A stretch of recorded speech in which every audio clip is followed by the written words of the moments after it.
Reborn in my senior year of high school. My whole class believed in AI exam admission tickets, and I led the applause. Back in my senior year classroom after being reborn, I kept my mouth shut. The class monitor held up a phone and ran around the classroom.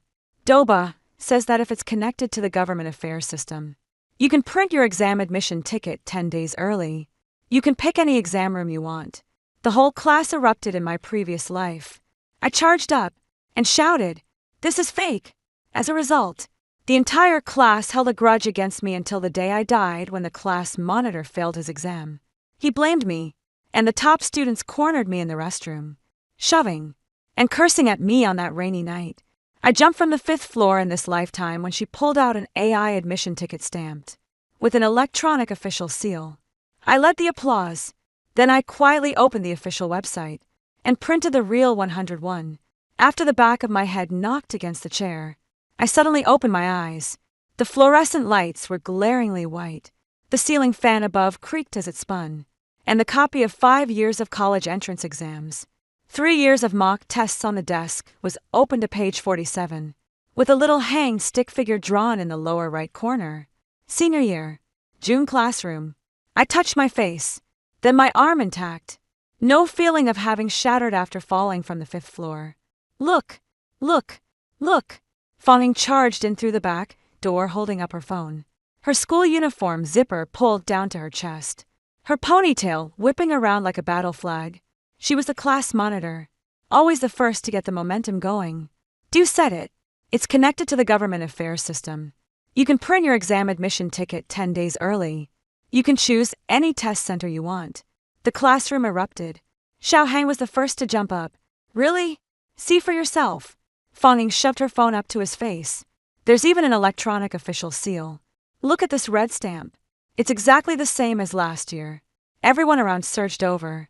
More than 40 people crowded into a tight mass, passing a phone back and forth in the middle. I sat by the window in the third to last row and didn't move. In my previous life, at this moment, I stood up. I said, "This is fake." 4 words. Fawning immediately changed her expression and said I was jealous of how well informed she was. Xiao Hang said I was being argumentative. The class monitor, Gumming Ruer, shoved me and said, "What do you know?" Later, there was a problem with the admission ticket, but no one remembered that it had been made up by AI. All they remembered was Fawning crying as she said, "I knew something was wrong back then, but someone insisted on pouring cold water on it and made everyone fail to check it carefully. That someone was me later still. I came 3rd in the class on the monthly exam." Fawning said I had climbed over other people to get ahead. Guing Rue cornered me in the boys' restroom, grabbed my collar, slammed me against the wall, and said, "Did you already know it was fake? And deliberately not say anything?" Sean was keeping watch at the door. It rained that day. I stood at the end of the 5th floor hallway, and the rust on the railing smeared all over my hand. When I jumped, I heard someone shout, but I couldn't make out who it was. Now I'm back. Fawning was still pacing in the middle of the classroom, her phone screen brightness turned up to the highest setting. The AI admission ticket, with the red official seal gleaming brightly. She turned her head and glanced at me. "Songyan, why don't you come over and take a look?" The entire class turned to look over at once. I stood up, walked over, and looked for 3 seconds. Then I clapped.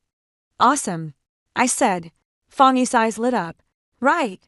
I knew this one was reliable."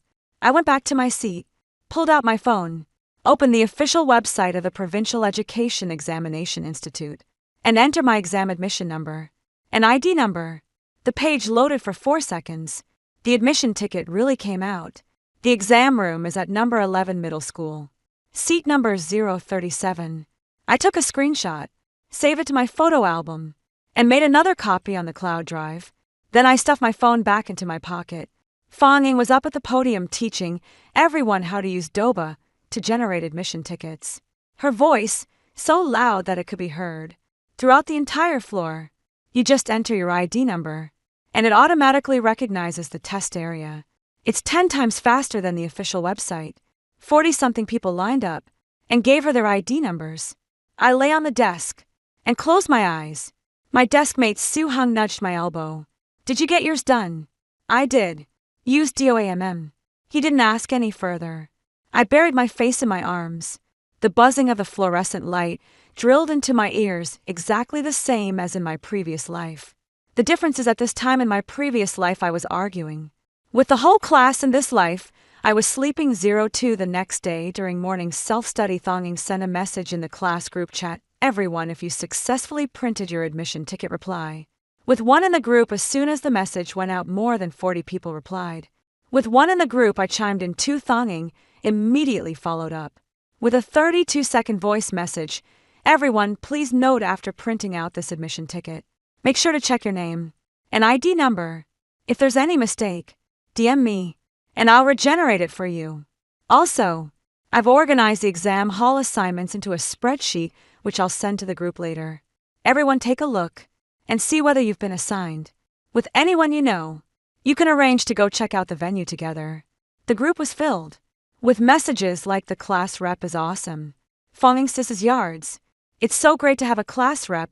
I scrolled 2 screens and exited WeChat during the morning self-study session. Fonging printed out that Excel spreadsheet and posted it on the wall beside the blackboard in the back. On an A3 sheet, the names, exam rooms, and seat numbers of 46 people were arranged neatly. I walked over to take a look. After my name, it said exam room number 11 middle school.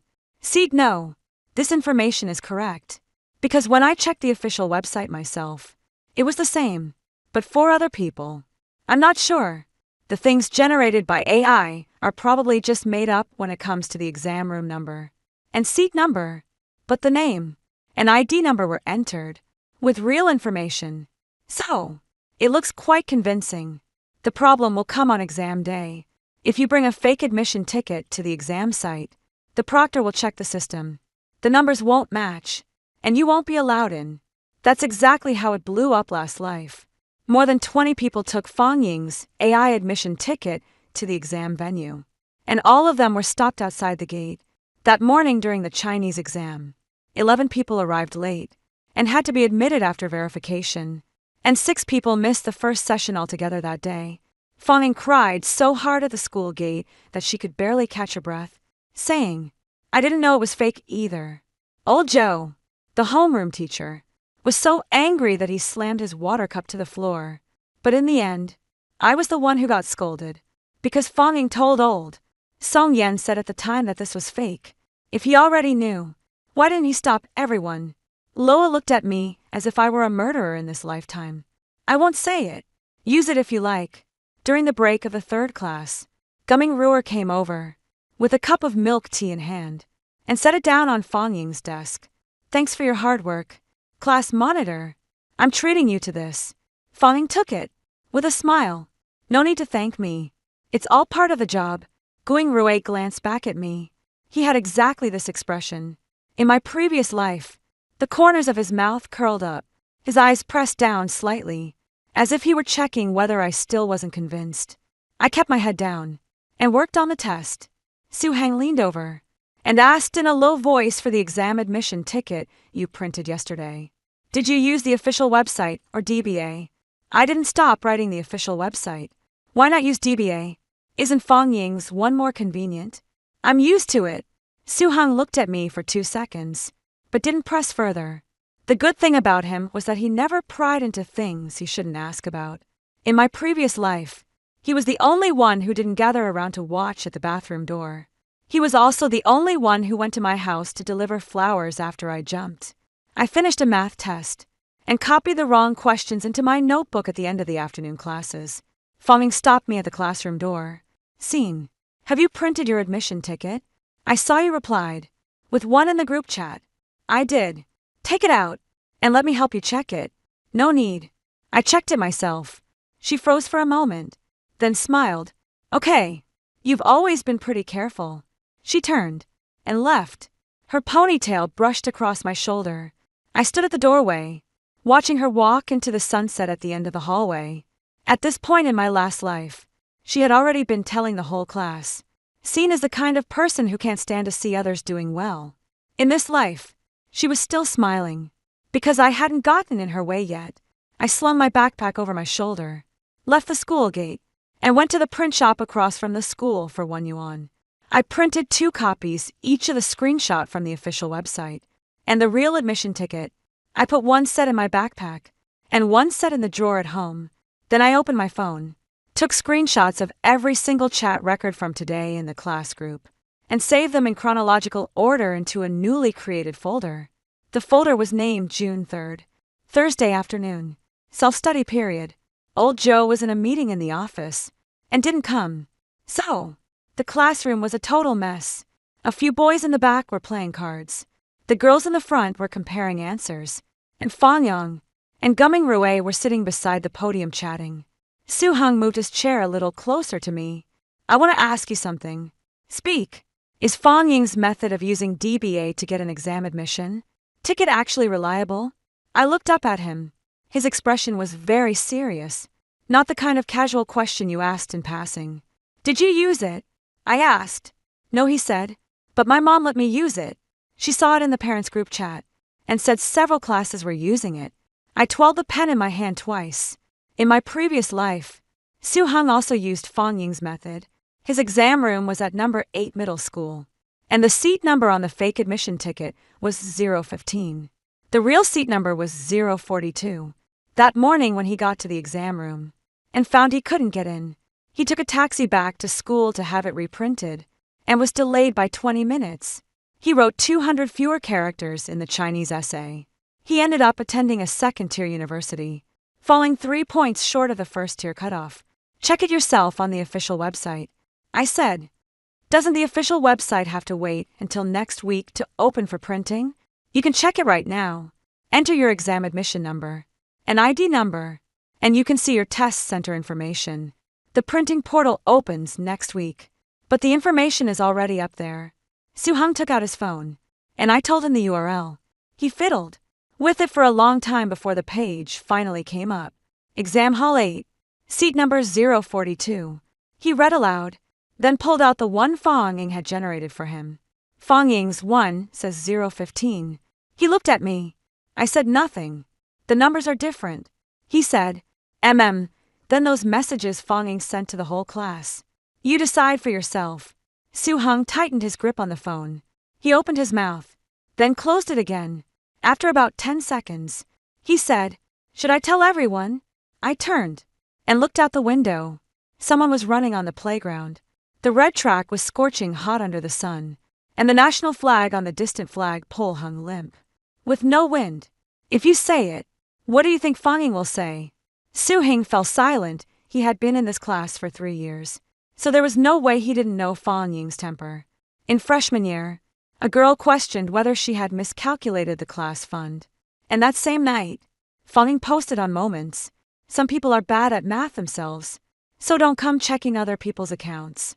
That girl later transferred out of the class. If you want to say it yourself. I put down my pen, but I won't say it. Why? It's useless if I say it. Su Heng stared at me for a long time. You've changed, he said. You weren't like this before. Before? Which before was he talking about? The before from last month, or the before from a previous life? I smiled and said, people always change. Su Heng ultimately didn't go to say anything. He folded the fake admission ticket Fang Ying had given him twice and stuffed it into the deepest part of his backpack, then took a screenshot from the official website again and saved it. I watched him do it, and after confirming he had made 2 backups, I went back to working on the test paper. During evening study hall, Fang Ying posted another message in the class group chat. Reminder everyone, after printing your admission tickets, put them in a transparent document bag and don't let them get wrinkled. The proctors will collect them in the exam room. The chat was once again filled with received thanks class monitor. Gumming Rui replied, Sister Fang is meticulous about everything moving. Shirao Heng followed, with Fang in here. Half of the college entrance exam is already secured. I put down my phone and picked up the English reading comprehension book. There were 8 days left on the countdown. In 8 days, 44 people would walk into the exam room carrying fake admission tickets. At least 20 of them would be stopped at the door. I've already read the script from my last life once. In this life, I won't stop it, won't say anything, and won't try to persuade anyone All I need to do is sit in my seat and finish my test paper. When the class bell rang, Fanging walked over from the front, holding a stack of papers in her hand. Songyan, this is the route map I put together for the exam venue. You live in South City, right? The bus that gets you to No 11 Middle School. The quickest from your place is Route 37. I've marked everything for you. She handed me the sheet of paper. The route was highlighted with a fluorescent pen, and the handwriting was neat. Thanks. I took it from her. You're welcome. She smiled. You and Mang Xiaotang are the only two in our class assigned to No 11 Middle School, so you can go together then. Okay. She left. I flipped the route map over and took a look. The back was blank.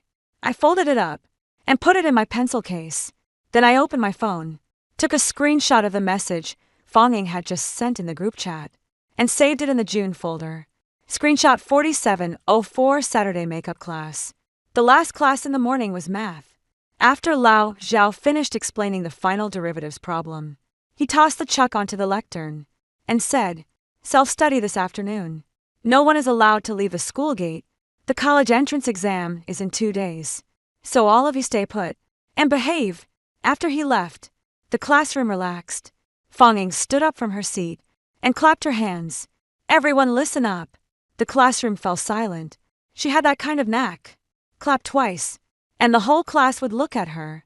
I did a count yesterday, and there are still 3 people who haven't handed in a photocopy of their admission ticket for me to keep on file. Songyan, Su Heng, and Mang Xiaotang. Did you 3 forget, or haven't you printed it? Mang Xiaotang was sitting in the second row. She turned to look at me. Then it's Su Heng. She raised her hand. I printed it, but forgot to turn it in. I'll give it to you this afternoon. Okay. Fanging looked at Su Heng. Su Heng. Su Heng pushed up his glasses. I've done mine, too. I'll hand it in this afternoon. Songyan. I was packing my school bag and looked up when I heard my name. I did. Then you'll hand it in this afternoon, too. Okay.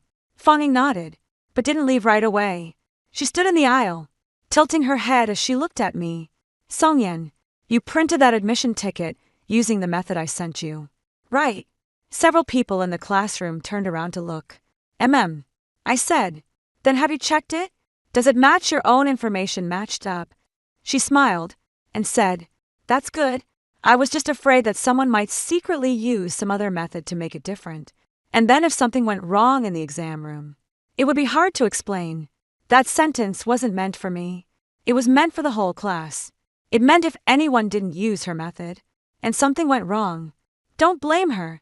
Gumming Ruer added from the side. Exactly. Fanging has been running around taking care of everything. It's not too much to ask everyone to cooperate a little. Right? Yeah. Xiao Hang called from behind. Using one channel across the board also makes it easier to trace any problems. Fanging looked at me, waiting for me to respond. Got it, I said. She left satisfied. I zipped up my backpack. Su Heng said quietly beside me, "Does she suspect you?" "No." I said, "She's setting the rules." "What rules?" "If something goes wrong, it's because we didn't do what she said. If nothing goes wrong, it's her credit." Su Heng didn't respond. He stuffed the math test paper into his backpack, his movements very slow during the afternoon self-study period. I took out the photocopy of my admission ticket from my backpack and handed it to Fanging. It was a photocopy of the real admission ticket. Exam room, number 11. Middle school, seat, number 037. Fanging took it, glanced at it, and put it into her blue folder. 11 Middle School 037. She repeated and made a note on the registration form. No problem, because the one generated by AI also had 11 Middle School as the exam venue. Only the seat number was different, but Fanging wouldn't go through and compare the seat numbers one by one. She only looked at the name of the exam venue. Su Heng handed in the same one, too. The copy printed from a screenshot taken from the official website. Fanging didn't look at it closely either. I returned to my seat and opened my phone. In the class group chat, Fanging posted a message. All students' exam admission ticket copies have been collected and archived. Everyone can prepare for the exam with peace of mind. Below it, more than 20 replies of thanks, class rep. I also took a screenshot of this one, the 53rd image. After evening self-study ended, I ran into Mang Xiaotang at the school gate. She was carrying a big backpack, her hair tied up high, and there were 2 pen marks on her face, probably from sleeping. With her face on the desk and rubbing against it, Song Yen, she called out to me, "Ha!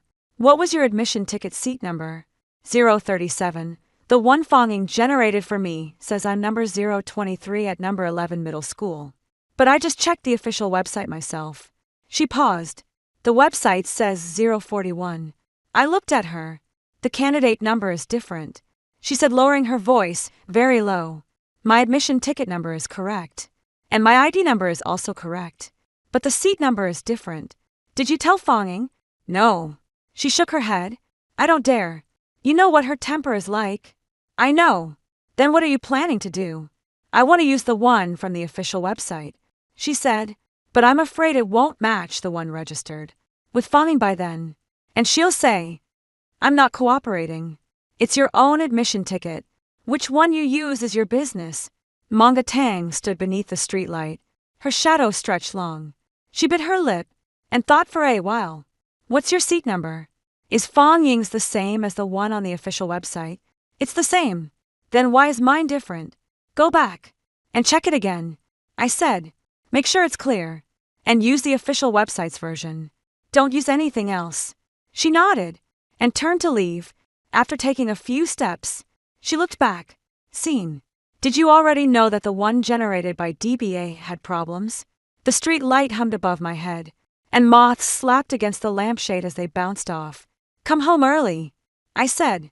I turned and left. After standing there for a while, Mang Xiaoang left 2:05 the day before the college entrance examination. Sunday, school was on break, so there was no need to go. I went through my mistake notebooks for all subjects at home, had a bowl of noodles for lunch, and lay on the bed staring at the ceiling. My phone vibrated. In the class group chat, Xiaohan sent a message. Has anyone checked their exam room information on the official website? I just checked, and the seat number doesn't match the one Fonging gave us. The group stayed quiet for about 30 seconds. Then Fonging sent a voice message 18 seconds long. Xiaohang, don't panic. The official website system has been updating these past 2 days, so the data may be delayed. DOBA pulls real-time data from the government affairs system, which is more accurate than the official website. Just use the one I sent you. It's fine, Xiaohang replied. Really? Then the seat number shown on the official website is almost 20 numbers different from the one you gave me. Fonging replied instantly. That's normal. The official website's sorting rules are different from the government affairs system. Think about it. The government affairs system assigns seats in real time, while the official website imports them in batches. There will definitely be differences. Just go by the actual assignment at the exam site. Gumming Rue replied to the thread.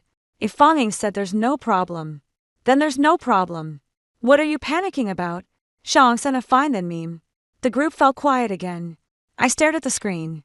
At the same time in my past life, Xiaohang asked the same question in the group. Fonging used the same wording to suppress it.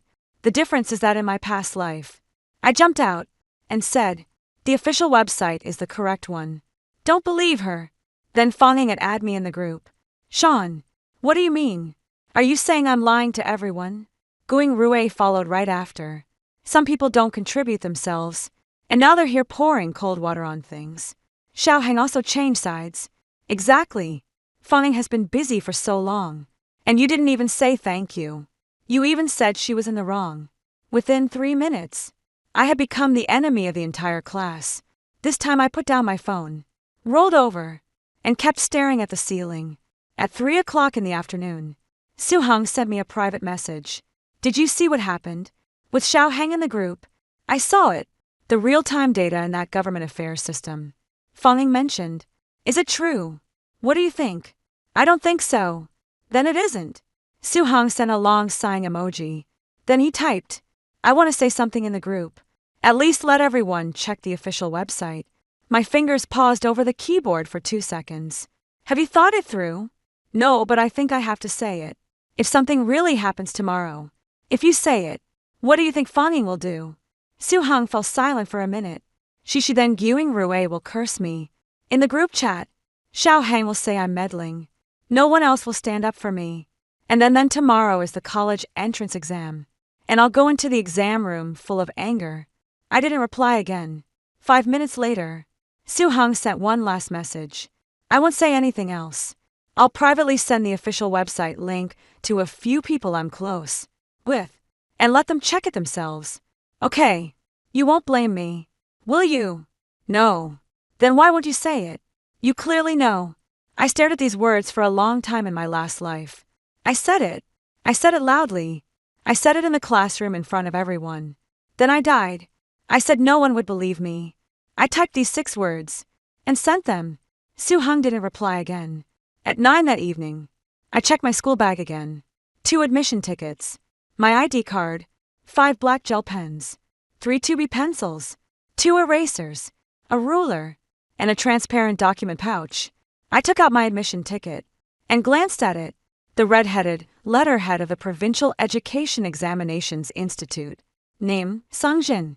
Admission ticket number 230XXX. Exam hall. 7th hall at number 11 middle school. Seat number 037. It was real.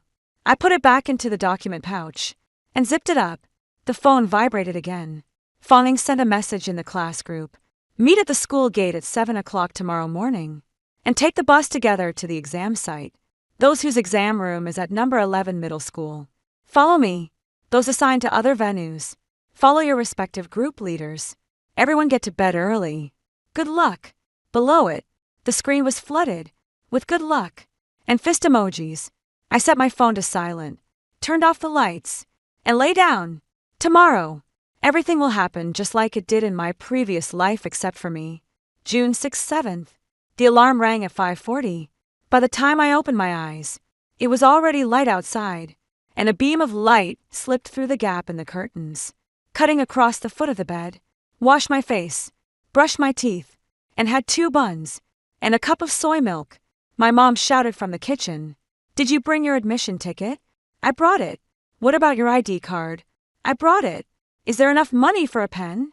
Enough. Mom, I'm leaving. Went out. It was already hot on a June morning, with a damp smell in the air. When I rode my bike to the school gate at 6:50, Fawning was already standing there holding a roster and taking attendance. Song Yen here over at the 11th middle school stop. I walked over. Mang Xiaotang was already there. When she saw me, she nodded at me. At 7:10, the bus arrived. There were 8 people in total from the 11th middle school test site, and, with people from other classes, we filled the bus. Fawning was sitting in the very front row, turned around, and shouted, "Everyone, take out your admission tickets and ID cards. I'll do one last check." She collected them one by one and checked them. When it was my turn, she held my admission ticket and looked at it for 2 seconds, then flipped it over and looked at it for another 2 seconds. 037, she said. "No problem." She handed it back to me when it was Mang Xiaowang's turn. Fawning glanced at it and paused for a moment. "How come your seat number is 041? I remember yours was 023. The car fell silent all at once. Mang Xiaowang's voice was a little tense. I later checked the official website again, and the seat number was 041. So, I printed a new copy. Fong Ying's expression changed. "What do you mean? Do you think the one I printed for you is wrong?" "No. I was just checking. I printed admission tickets for all 46 students in the class, and you're the only one who went to the official website to print a new one." Fong Ying's voice rose a notch. "Aren't you slapping me in the face?" Munga's hand was shaking. She gripped her admission ticket so tightly her knuckles turned white. "I didn't mean that. Fong Ying. I just enough." Fong Ying flung the admission. "Take it back at her. Use whichever one you want. If anything goes wrong, you're responsible for it yourself." She turned away and no longer looked at Mang Xiaong. No one on the bus spoke. I sat in the second to last row by the window, watching the roadside trees outside drift backward one by one when the bus reached the gate of number 11 middle school. It was 7:40. The exam hall opened at 800, and the exam officially began at 8:15. A crowd of parents and students had already gathered at the school gate. I got off the bus and follow the flow of people inside. At the entrance to the exam building, 2 proctors were checking credentials. Admission ticket, ID card. I handed them over. The proctor glanced at the admission ticket, then entered the ticket number on a tablet, and verified the photo and name. Exam room 7, number 037. Go in. I went in. When I reached the corner of the hallway, I heard a voice behind me. Student, your admission ticket number can't be found in the system. I turned back. Xiaohang was standing at the entrance, holding up the exam admission ticket that Fang Ying had generated. With DBA, the expression on his face shifted from confusion to panic. How could it not be found? Our class monitor helped me print this. There is no such number in the system. The proctor handed the admission ticket back to him. Please check whether you took the wrong one. Xiaohang's voice began to tremble. I didn't take the wrong one. It's this one. The one Fang Ying gave me behind him. 2 more people were also stopped. Yours can't be found either. The name in the system for your seat number is someone else. At the school gate, a commotion began to spread. 3 people, 5 people, 7 people, one after another. They were stopped outside the exam building, each clutching that AI admission ticket with the red official seal, all wearing the same expression. I walked into the 7th exam room, found seat 037, and sat down. I opened my pencil case, placed the admission ticket at the corner of the desk, and set my ID card beside it. Outside the window, the noise grew louder and louder. Someone was shouting, "What do we do?" Someone was making a phone call, and someone was crying. I heard Fang Ying's voice coming up from downstairs, piercing sharply through the hallway. I don't know. I'm a victim, too. That AI software showed it that way. Then came another voice, even sharper, more urgent. Then tell me, who told you to send it to the whole class? I'm trying to help everyone out of kindness. And now you're blaming me. The voices grew louder and more numerous, becoming a tangled mess. At 8 o'clock sharp, the exam bell rang. The proctor walked in and closed the door. The commotion in the hallway was kept outside the door, leaving only the hum of the air conditioner and the rustling of test papers. I picked up my pen and filled in my name and exam admission number on the answer sheet. My hands were steady. At this time in my previous life, I was standing in the rain outside the teaching building, surrounded by more than 20 people. Fang Ying pointed at me and shouted, "If you already knew it was fake, why didn't you say so?" In this lifetime, I sat in the exam room when the Chinese exam paper was handed out. I turned to the first page, the essay topic. In the process of growing up, we often face the choice between speaking up and staying silent. Please combine your own experiences or reflections to write an essay. I stared at those words for 5 seconds. Then I put pen to paper. 07 Chinese exam over. 11:30, when I walked out of the exam building, a huge crowd had already gathered at the school gate. Parents, students, teachers, and 2 uniformed people. Judging by their badges, they were from the Education Bureau. Fang Ying stood by the flower bed at the school gate, her eyes swollen red, snot smeared all over her face. Her mother held her in her arms. One hand kept patting her back. Around them stood 7 or 8 parents, each one louder than the last. My child didn't even pass Chinese. What do you expect us to do? Why did your class monitor hand out fake admission tickets? Doesn't the school care? I'm going to file a complaint. I'm going to the Education Bureau. Lao stood at the edge of the crowd, his face ashen, clutching his phone tightly, saying nothing. When I walked past him, he called out to me, "Song Yan, Teacher Ho, did your exam go normally today?" Yes. My admission ticket was fine, and I got into the exam room on time. Loa glanced at me, then at Fang Ying, who was crying in a heap over there. Come to the school at 2:00 p.m. this afternoon. The Academic Affairs Office is holding a meeting. Okay. I rode home on my bike and ate a meal. My mom asked me how the exam went, and I said it was okay. She then asked why there were so many people at the school gate, and I said I didn't know. At 1:30, I arrived at school. There were already quite a few people sitting in the Academic Affairs Office. Old Zhao, the great director, the director of the Academic Affairs Office, Fang Yang, and her mom, Gumming Rue, and Xiaohang. Xiaohang's eyes were red. He hadn't been able to take the Chinese exam today and was kept outside the exam hall for 40 minutes later. The school urgently contacted the exam bureau to reprint his admission ticket, and by the time he was allowed in, it was already 9. He hadn't finished his essay. Fang Ying was sitting in a chair, her head bowed low, while her mother stood beside her, one hand pressed on her shoulder. When I went in, everyone looked at me. Fang Ying lifted her head, tears still hanging on her face. The moment she saw me, her lips moved slightly. The Dean of Academic Affairs spoke first. "You must be Song Yan. Sit down. We called you here today to understand the situation." I sat down. Student Fang Ying said she previously used an AI tool to print admission tickets for the whole class. But the information printed out did not match the exam authority system, which caused problems for 19 students during verification at the exam venue this morning. 19. In my previous life, it was 23 for fewer, probably Su Hang Mang Xiaong, and 2 others I wasn't sure about. I had quietly checked the official website myself. Student Fang Ying said. The director glanced at Fang Ying. She was also misled by the AI tool, and did not do it on purpose. But she also mentioned that there may have been students in the class who knew in advance that the admission tickets generated by this tool had problems, but did not warn everyone. The director looked at me. "She's talking about you." I said nothing. Fang Ying's voice came from beside me, thick, with tears. "Sean, I'm not blaming you. I just want to ask. Did you already know that the exam admission ticket was wrong? Why didn't you tell everyone?" Gumming Rui chimed in from the side. "Right. If you knew, you should have said something earlier. It wouldn't have ended up like this today." Xiao Hang also spoke up. "I asked in the group chat about the seat numbers being different, and Fang Ying said it was a system delay. You were in the group chat at the time, and you didn't say a word. 3 people, 3 directions, 3 arrows, all aimed at me exactly the same as in my previous life. In my last life, I got anxious in the spot and yelled. I told you who among you believed me."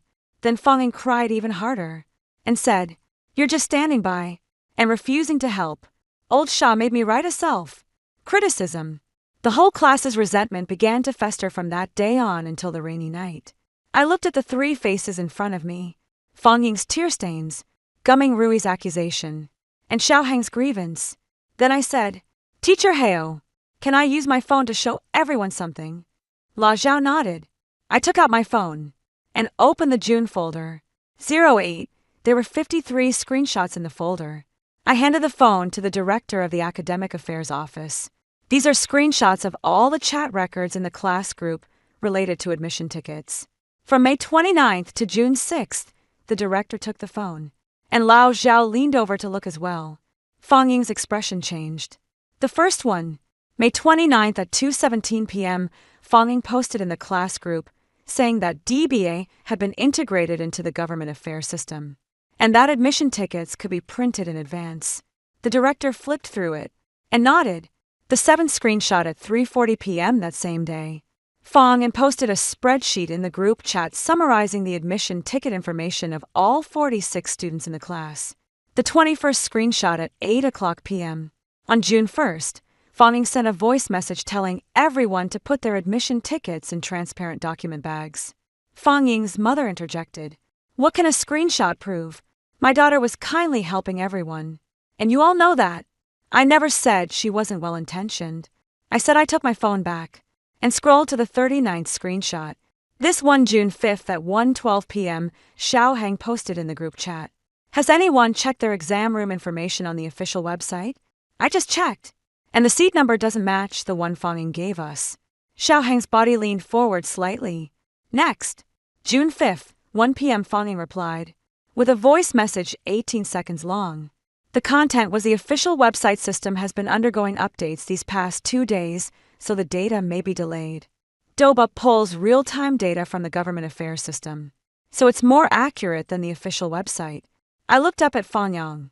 "Fang Ying, when you said that DBA was pulling real-time data from the government affairs system, did you have any basis for that statement?" Fang Ying's mouth opened, but no sound came out. DBAO is an AI conversational tool. It is not connected to any government systems.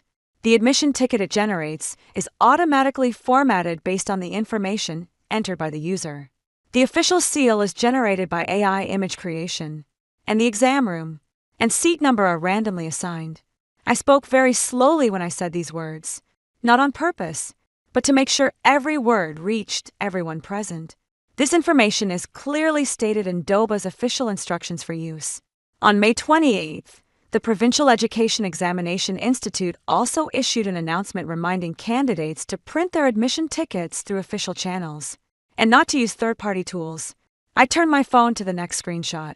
This is a screenshot of the announcement on the official website of the Provincial Education Examination Institute from May 28th. I took it from the official website on May 29th. The same day, Fawning promoted DBA for printing admission tickets in the class group.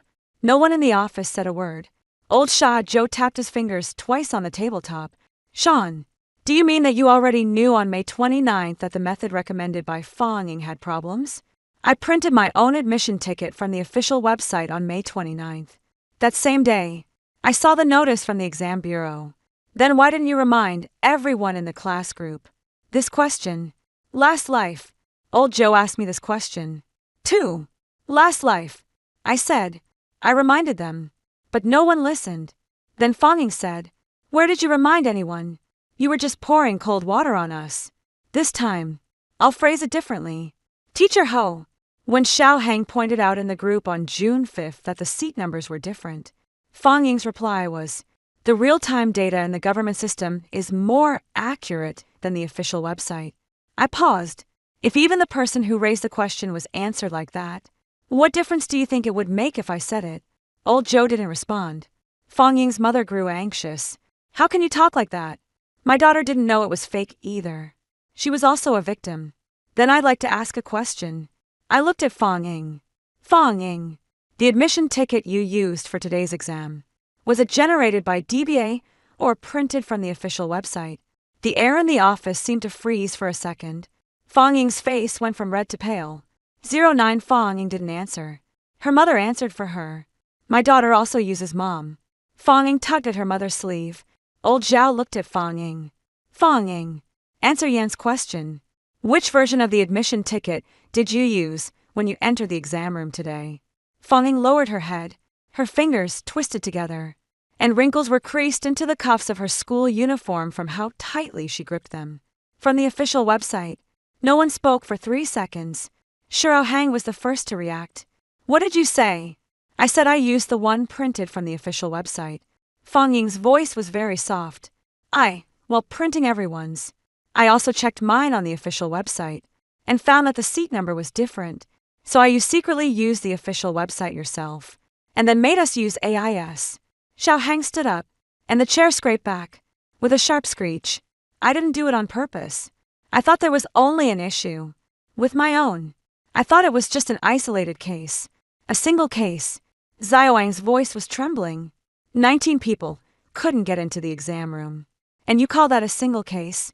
Guing Rui sat nearby, his expression complicated. He opened his mouth slightly, then closed it again. Fang Ying's mother began slamming the table. Don't bully my daughter. What does a child like her know? She was just kindly helping. Auntie, the Dean of Academic Affairs, spoke, his voice not loud, but heavy, after discovering that the information on her admission ticket was inconsistent with the AI-generated version. Classmate Fang Ying chose to use the official website version herself and did not inform the other students of this discovery. This fact was just confirmed by classmate Fang Ying herself. Fang Ying's mother was stunned. The director continued. Moreover, when a classmate raised doubts in the group on June 5th, Fang Ying not only failed to explain the situation truthfully, but instead allayed that classmate's concerns by citing real-time data from the government affairs system. He looked at Fang Ying. Fang Ying, could you explain this? Fang Ying cried. It wasn't the earlier kind of sobbing, with a sense of grievance. It was the kind of crying where she covered her face, and her shoulders shook. I didn't know it would turn out like this. I really didn't know it would become such a big deal. I was just afraid that if everyone found out, they would blame me, so I didn't say anything. So, you chose to let everyone take the exam, with fake admission tickets. Old Joe's voice turned cold. Fang Ying cried even harder. Xiao Hang stood there, his fists clenched so tightly that his knuckles went white. He glanced at Fang Ying. Then at me. Song Yen. He called me. Didn't you already know she was using the official website? I don't know. I said today like you. I heard her say it for the first time. This is the truth. In my previous life, this truth was never uncovered at all. In my previous life, everyone was cursing me, and no one asked Fang Ying which version she herself was using. But in this lifetime, I asked. Xiao Heng's eyes turned red. He stopped looking at Fang Ying, turned around, and sat down, resting both hands on his knees. His head lowered. Going Rui remained silent the whole time. Leaning back in his chair, he watched Fang Ying cry, his expression shifting from the complexity he had shown moments ago to something indescribable. Lois stood up. I will report today's situation to the school and the examination authority for the 19 affected students. The school will coordinate with the examination authority on a makeup exam or other remedial arrangements. As for student Fang Ying's issue, the school will handle it separately. He walked to the door, then looked back at me once. Song Yen, go back first. Do well on the math exam this afternoon. Okay. I stood up and put my phone away as she reached the doorway. Fang Ying's voice came chasing after her from behind. Song Yen. I stopped. Do you hate me? I didn't turn around. In my past life, I really did hate her.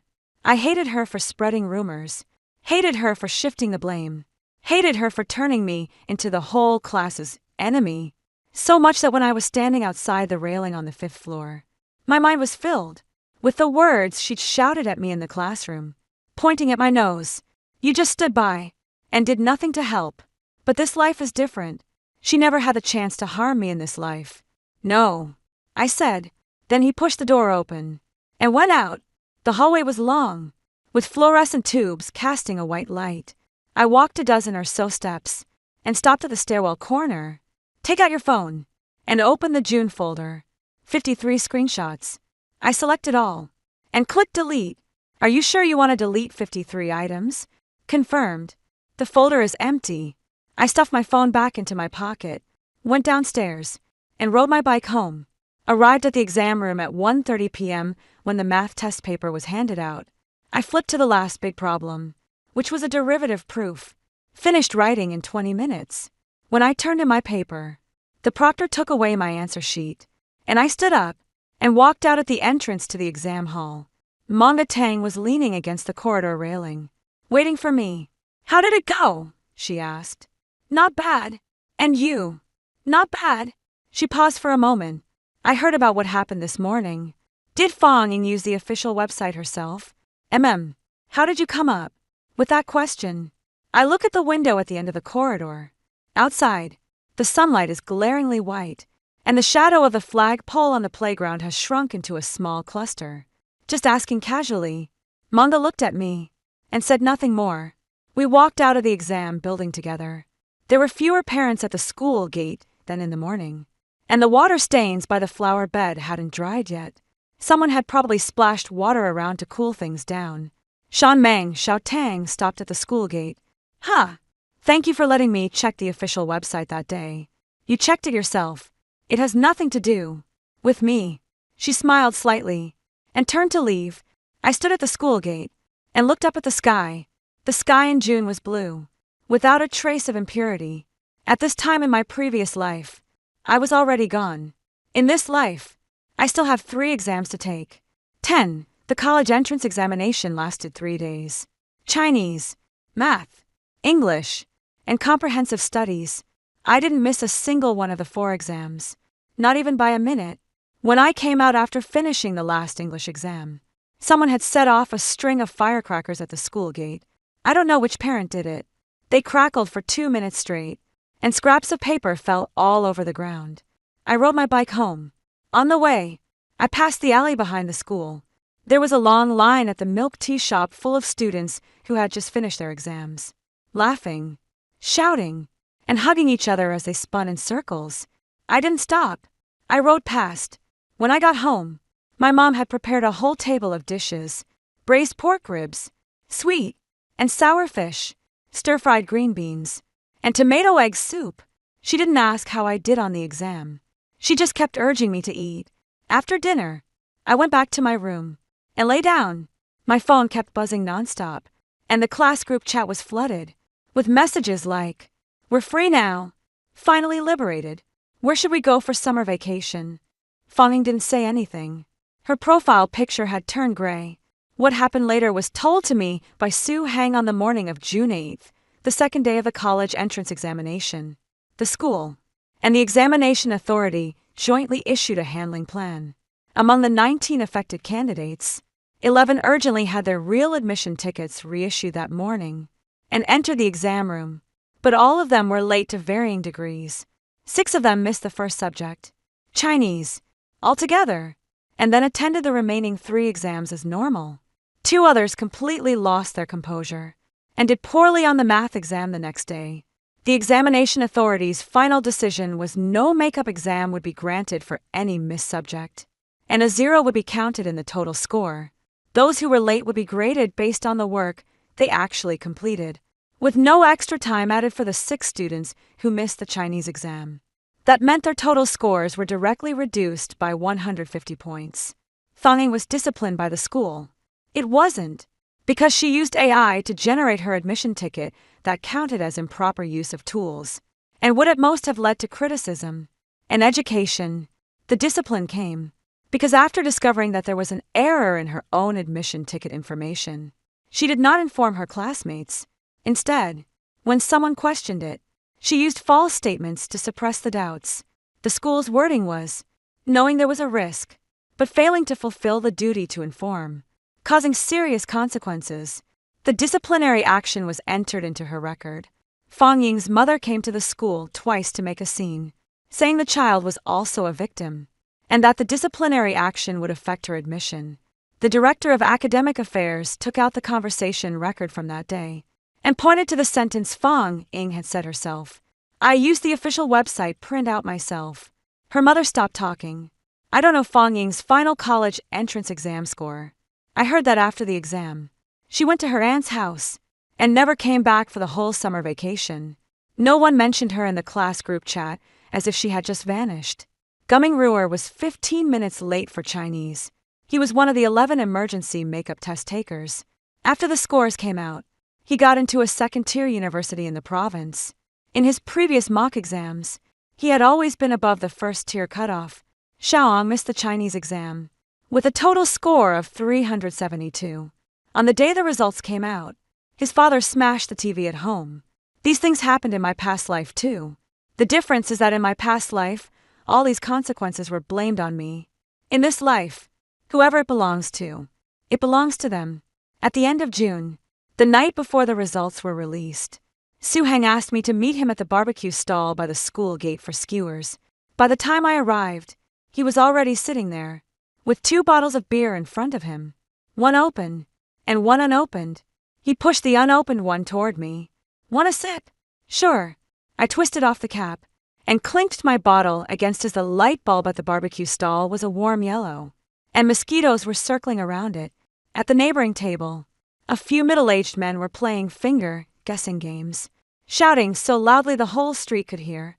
Su Heng took a sip of wine and wiped his mouth. "I went to see Xiao Hang today. How is it?" His dad made him repeat the year. He didn't want to go, saying that even if he tried again for another year, he still wouldn't get in. He stayed at home playing games every day and lost a lot of weight. I didn't respond. Gumming Ruer filled out his college choices and went to that second-tier university in the provincial capital. His mom went with him, and it said they didn't say a single word the whole way there. The skewers were brought over.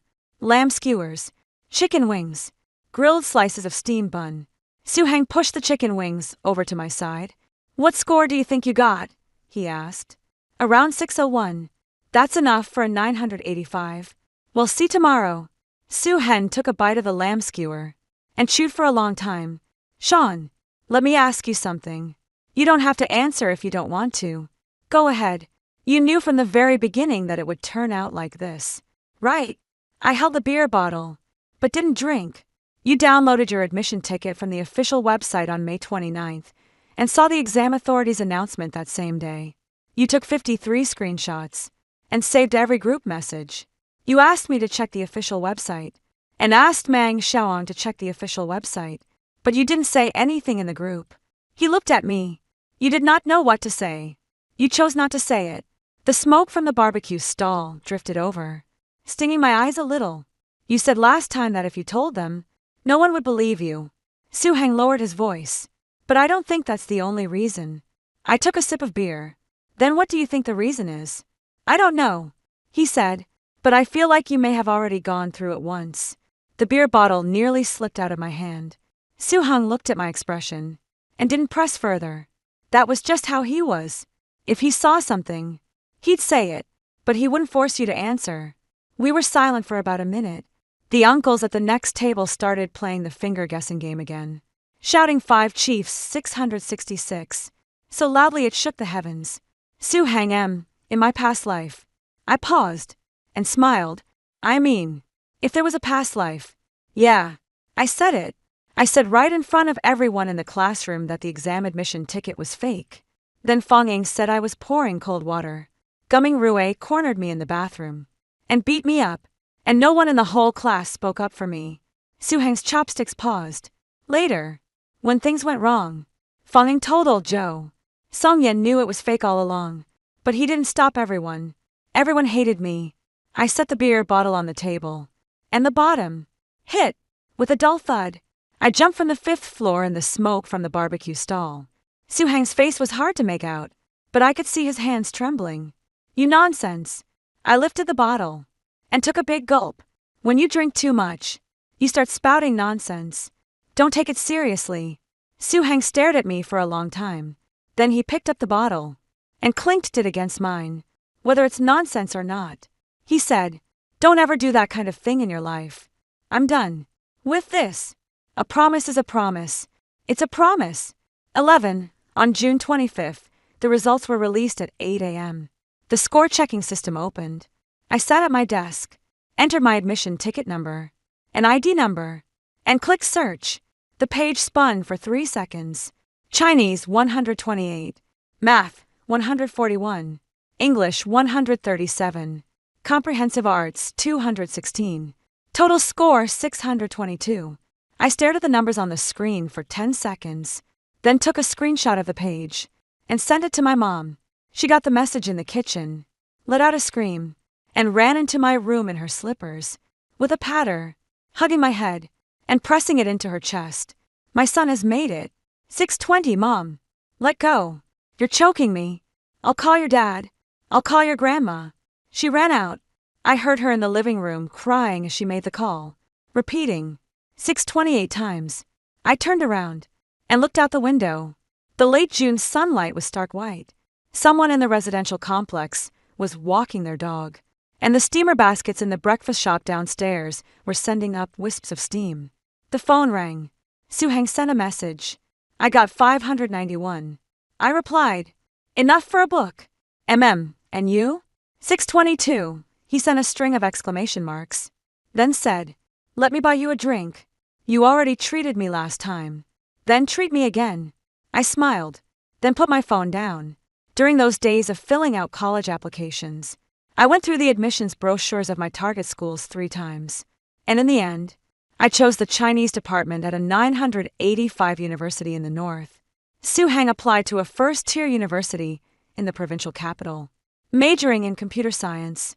He said he wanted to learn programming, and in the future write a program specifically to detect AI-generated fake documents. I said, your idea is pretty good. He said it was inspired by the Fong-ing incident in mid-July. The admission results came out. I was admitted to my first-choice school. Suhang got in too. He sent me a photo of an admission letter on WeChat, with a bright red cover and gold lettering. I took a photo and sent it to him too. He replied, see you at university, even if it's not the same school. I said, at the end of August. I packed my bags and got ready to report for duty. My mom helped me put my duvet into a compression bag, and my dad drove me to the train station before I left. I made one last round through my room. The 53 workbook on my desk was still there, open to page 47. The little hanged man doodle in the lower right corner had already been covered up with correction tape. In the drawer, there was a transparent document pouch containing 2 sheets of paper. One was my GACO admission ticket, with the red letterhead of the Provincial Education Examinations Institute. The name Song Yen, exam hall number 7 at number 11 middle school seat number 037. The other was the route map Fonging had given me when she helped me scout the exam site back then. A for paper blank on the back, with the route of bus number 37 drawn on the front in highlighter. I took out the admission ticket and looked at it for a moment, folded it up, and put it into the side pocket of my suitcase. I looked at the road map for 2 seconds and threw it into the trash. When I went downstairs, I passed through the 5th floor corridor. At the end of the corridor in this building, there was a window. Outside the window was the playground, and farther away was the row of plane trees by the school gate. The railing was iron, the paint peeling away to reveal the rust underneath. In my previous life, I had climbed over this railing. The rain struck my face, and the wind rushed into my school uniform. I remember that moment when I let go. I had nothing in my head at all. I didn't think about Fonging, didn't think about Gumming Rue, didn't think about Xiaohang, didn't think about old Xiao. I just felt tired. Tell the truth, and people hate you. Stay silent, and people hate you. 2. Do the right thing, and people scold you. Do nothing, and they still scold you. At 17, I couldn't make sense of that, so I chose the dumbest way out. Now I'm 18. I stood at the end of the corridor, my hand resting on the railing. Rust smeared all over my hand, just like in my previous life. It wasn't raining outside the window. The August sun hung high in the center of the sky. The track on the playground was softened by the heat, and the national flag on the flag pole snapped loudly in the wind. I rubbed the rust on my hands against my pants. Then I turned around and left after going downstairs. I saw my dad's car parked at the school gate. The trunk was already packed full, and my mom was standing by the car handing a bag of snacks into it. Hurry, hurry. The train is at 2. Don't be late. Coming. I opened the car door and got in. As the car started, I glanced at the school gate through the rearview mirror. The leaves of the plane tree by the gate were a vivid, shining green. The old man in the mailroom sat in a wicker chair, fanning himself with a palm leaf fan. A few younger students with backpacks were walking in, probably there for summer remedial classes. Everything was perfectly ordinary, no different from my previous life, except that I was still alive. The car turned onto the main road. The school grew smaller and smaller in the rearview mirror until it became a dot and disappeared at the end of the road. I rolled down the car window. The August wind poured in, carrying heat and the smoky aroma of a distant barbecue stall. I closed my eyes. It's great to be alive. After hearing the first story above, what are your thoughts? Feel free to share your opinions in the comments section. Next, there is another similar story. Let's continue to see. My fiancé's beloved, despite all warnings, insisted on following the army to the border. As a result, she was captured by the enemy and subjected to endless humiliation. Becoming pregnant on our wedding night, I pleaded with Gu Linwan not to leave, to grant me, his lawful wife, some dignity. Yet, he looked at me with disgust. I won't touch you. Gu is already pregnant, and I will protect her. I didn't cry or make a scene. The next day, I got up early to pay respects to my in-laws. In my past life, I refused to endure the humiliation and insisted on a public divorce. To appease me, the old prince personally broke Ginyuan's leg as an apology. The old princess arranged for Wenya to marry a butcher, resulting in the death of both mother and unborn child. Upon learning this, Gu Linchuan remained expressionless. Yet after seizing power, he force-fed me an aphrodisiac and sent me to a beggar's den, leaving me to be wantonly humiliated by the lowly folk. All of this is what you deserve. The suffering you are endured, I will make you repay 100-fold, until my 9th pregnancy ended in a difficult labor, and I died in agony in a dilapidated temple. When I opened my eyes again, I had returned to the night he insisted on going to find when Yawa jangling. Have you had enough of this commotion? Gulyuan's icy voice echoed, stirring the bone-deep pain from my past life. The wedding candles flickered, and the red bed curtains fluttered. It should have been a night of tender affection and sweet intimacy. Yet, clad in his wedding attire, his brows and eyes were filled with an unyielding ferocity and impatience. In my past life, It was this very demeanor of his that enraged me, making me cry out and demand why he had to humiliate me, so why he had to abandon me on our wedding night to seek out that notorious whiner. But now I just watch him quietly gazing at this face that once drove me to madness. With love, and to the depths of hatred, I slowly rise and walk up to him, reaching out to straighten the slightly wrinkled collar of his wedding robe. My fingertips are cold, accidentally brushing against his neck. He takes a sudden step back, the disgust in his eyes deepening. "Don't touch me." I obediently withdrew my hand, even offering him an exceedingly gentle smile. I said softly, "Husband, the night is deep, and the dew is heavy. When you go to find Miss Wynne, remember to put on an extra outer garment so you don't catch a cold." Guinea's prepared torrent of scolding and anger all got stuck in his throat. He stared at me blankly, as if he didn't know me at all, his eyes filled with scrutiny and disbelief. "What trick are you playing now? You worry too much, my lord." I lowered my gaze, my voice as light as a feather. "I've just come to understand. Miss Wynne has suffered so much, and now she's with child. This is precisely when she needs comfort. It's only right that my husband, who cares for her deeply, should be by her side. However," I paused, my eyes shimmering with just the right touch of vulnerability and entreaty, "but tomorrow morning, I still need to serve tea to His Highness and Her Highness. Could you return before dawn? I don't want their highnesses to worry about us." These words were spoken with such remarkable understanding, such humility. Gulling's brow furrowed even tighter. He probably thought I would throw a tantrum, even threaten to kill myself, and he had already prepared even harsher words to wound me. But he never expected that I would be so reasonable. It was like punching cotton, frustrating beyond words. "At least you know what's good for you." He abruptly flicked his sleeve and strode away, without looking back. The door slammed shut with a bang, shaking loose a bit of dust and causing the flickering light of the dragon and phoenix wedding candles to sway violently. The smile on my face froze inch by inch the moment the door closed. I kept vigil alone through the night. I became the laughingstock of the entire capital. Everyone said that Zhang Xiling, the legitimate daughter of the Duke of Jinggua's household, was abandoned by her husband, the heir of the Roy prince, on their wedding night, a clear sign of how little she was favored the next day. With 2 faint dark circles under my eyes, I appeared punctually before the elders to pay my respects. Genichuan had indeed returned before dawn. At that moment, he sat beside me, his expression even more unpleasant than mine, carrying the chill of the early morning and a faint, elusive scent of rouge. My mother-in-law, Princess Rue, looked at me, her eyes filled with heartache and guilt. My father-in-law, Prince Rue, wore an expression of fury, picking up a teacup from the table as if to hurl it at Gilichuan. "You unfilial son." In my past life, it was at this moment that I burst into tears, cementing the fact that I had suffered a great injustice. Seeing me cry, the old prince became even more furious and immediately ordered someone to bring the family discipline.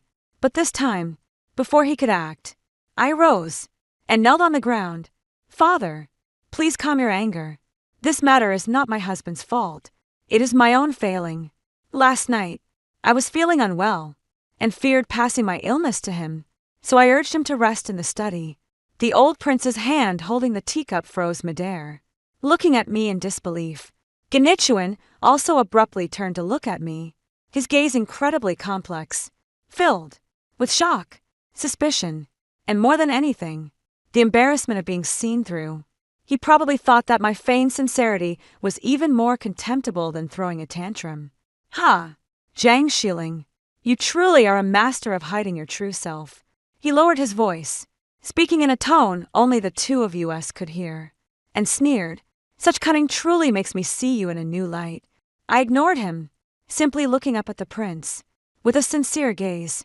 "Father, a little playful moment between husband and wife is just a trivial matter. It was my lack of understanding that caused you and mother to worry. Please punish me." The old prince choked back his anger, unable to vent it, and could only slam his teacup down heavily, glaring at Gulwan. "HF, for the sake of Xiling, speaking up for you, I'll let you off." This time, if you dare to cause trouble again, I'll break your legs." My mother-in-law took my hand and pressed a heavy sandalwood box into my arms containing the keys to the estate and the tally tokens of the royal household. "Good child, you've been wronged. Lingguan, he's just a scoundrel. From now on, this household is in your hands. If anyone dares to give you a hard time, tell me, and I'll stand up for you." With that, she had several more chests brought in, all filled with dazzlingly brilliant jewelry. I respectfully accepted it and thanked my mother. Genichuan, standing nearby, watched as my mother held me in such high regard, his expression growing increasingly dark. He probably thought that I had traded a night of grievance for the power and wealth of the entire royal estate, a deal that was truly worthwhile. Indeed, it was more than just worthwhile in this life. What I want is far more than this. On the third day, after I gained control of the household, I began inspecting the various shops under the prince's estate. The most prosperous jewelry store in the capital, Treasure Pavilion, is the largest jewelry shop owned by the prince's estate. I want everyone in the capital to see that I, Zhang Xiling, am now the mistress of the Roy prince's estate. Sure enough, I ran into Wen Yaoa at the shop. She was dressed in a simple white outfit, with no makeup on her face. Yet, she looked delicate and pitiable, evoking a sense of tenderness. She was gently stroking her slightly swollen belly, frowning as she said to the shopkeeper, "Although this jade hairpin is of good quality, the style is too old-fashioned. Lingguan wouldn't like me wearing it." When she saw me come in, a flicker of panic flashed in her eyes. But then she straightened her posture as if showing off, and called out the name Lin Wan in a soft coquettish tone. The noble women around immediately cast playful glances my way in my past life. I would have trembled with anger and humiliated her on the spot, but now I simply walked forward, with a smile, and said to the shopkeeper, "Bring out the finest blood jade bracelet in your shop for Miss Wen to see."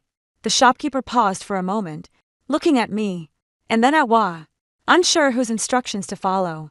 I emphasized my tone. "What are my words no longer effective now?"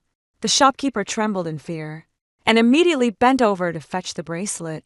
When Yaoa didn't expect me to react this way, she bit her lip and challenged me, somewhat unwillingly. "Sister, the consort truly has quite the imposing manner, but to those who don't know, it might seem like you're deliberately showing off just to embarrass me. What kind of talk is this, sister?" I personally took the brocade box from the shopkeeper's hands and opened it. Inside lay a jade bracelet, its entire body a deep, warm, translucent crimson, instantly capturing everyone's attention. I handed the bracelet to her, my smile growing even gentler and more gracious. "Sister, now that you are in a delicate condition, you should use more fine things to nourish yourself. This blood jade is especially beneficial for health, and it suits you perfectly. As for the cost, it will naturally be recorded on the prince's estate's account. We are all one family, so why speak as if we were two separate households?" My demeanor was extremely humble, with not a single flaw to be found in my words or actions. The noble women around us began to whisper among themselves, "This consort is truly magnanimous and virtuous. Indeed, she truly lives up to being the legitimate daughter raised by the Duke of Genua's household. Such grace, truly admirable. In contrast, that Miss Wen seems a bit petty. The lawful wife treats her with courtesy, yet she responds with sharp words at every turn." When Yaoa listened to the surrounding discussions, her face flushed red with anger, unable to utter a word. At that moment, Genichuan hurried in. He immediately spotted Wen Yaoa, whose eyes were red, and quickly stepped forward, shielding her behind him. "Zhang Xiang, what are you trying to do to Yuer again?" He arrived just in time.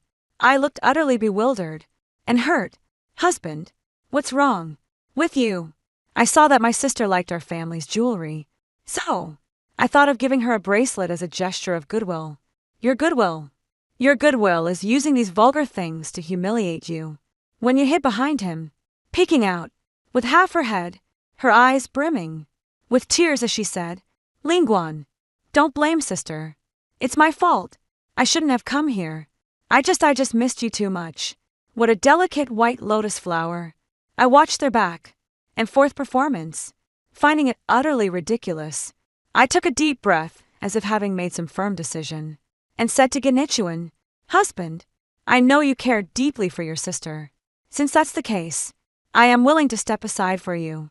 I will return now to inform the princess consort, and bring your sister into the mansion, giving her a proper status."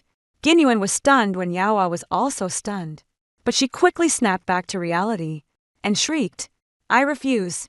Even if I were to die, When Yaoa would never become a concubine." She looked resolute, as if she had suffered the greatest insult. Ginyuan immediately chimed in. "Yaoa is pure and chaste. How could she be a concubine?"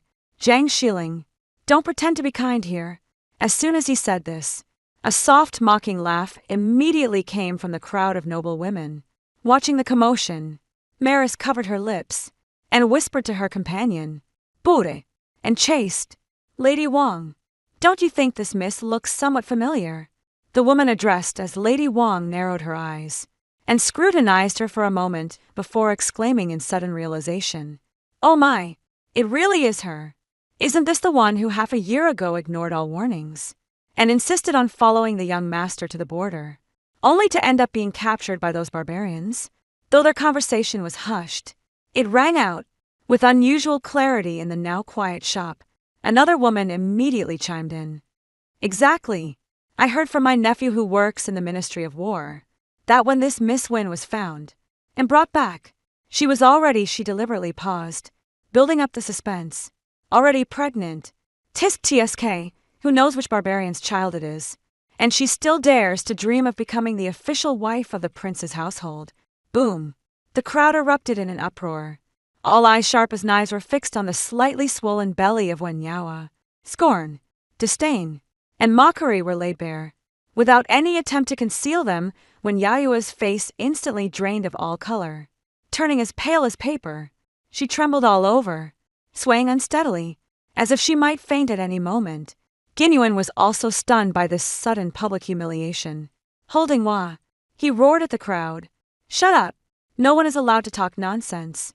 I stepped forward, shielding Wen Yaoa. "Please be careful with your words. Sister Wen has suffered misfortune and is already in a helpless situation. How pitiable she is. As fellow women, why must you be so harsh and add salt to her wounds?" Those noble women were left speechless by my retort, their faces flushing with embarrassment as they awkwardly fell silent. I turned back and gently patted Wen Yaoa's trembling shoulder, soothing her softly. "Don't be afraid, little sister. As long as I'm here, no one will bully you." Wen Yaoi raised her tear-filled eyes, looking at me in disbelief. I paid her no further mind, and instead turned to Gulyuan, my expression sincere and full of concern. "Husband, you have seen it too. In her current situation, staying outside alone will only subject her to endless gossip and disdain. Bringing her into the estate under the protection of the royal household, I, as her elder sister, can also take care of her at all times and ensure her safety." Once again, I pushed the blood jade bracelet in front of him, my demeanor utterly sincere.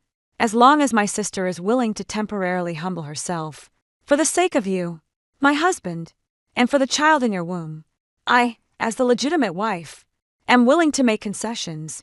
Tomorrow, I will arrange a grand procession with 8 bursars to bring my sister into the royal estate in a glorious manner. Heavens, the crown princess is truly a bodhisattva at heart indeed, to not only not despise, but even bring into the household for protection the woman her husband loves. Who has encountered such a situation? What immense magnanimity! If it were me, I would have long since forced a bowl of abortion medicine down her throat. This Wen Yaoa is truly fortunate, yet she still doesn't know what's good for her. When my mother-in-law learned that I intended to take Hua into the household as a concubine, she was so furious she nearly smashed her most beloved Ru Kiln teacup. Nonsense. Utter nonsense. How could such a woman ever be worthy of entering the gates of our royal mansion? I knelt on the ground, bowing my head as I softly comforted her. "Mother, this is a matter of necessity. My husband is deeply in love with her. If we forcibly separate them, I fear it will break his heart. Moreover, the child in her womb may ultimately be the bloodline of our royal household. My mother-in-law remained silent for a long time before finally letting out a deep sigh and helping me to my feet, her eyes filled with pity. You have truly suffered, Guiling. Rest assured, as long as I am here, I will never allow her to surpass you. To compensate me, my mother-in-law privately gave me several dowry shops and a manor, allowing me to firmly establish my footing in the royal household. When Yaoyu's entry into the mansion was handled, with neither great fanfare nor excessive simplicity. After all, she is just a concubine. She should not overshadow me, the rightful wife. She moved into the Chinua pavilion, which is closest to Ginyuan's study, and clung to him day after day, whether it was adding fragrance to his sleeves, playing the chin, or painting, eager to announce to everyone in the mansion that she is a woman of talent. She would often, as if by chance, bring gifts bestowed by Gu Linwan when coming to pay her respects in my courtyard, her words dripping with pride.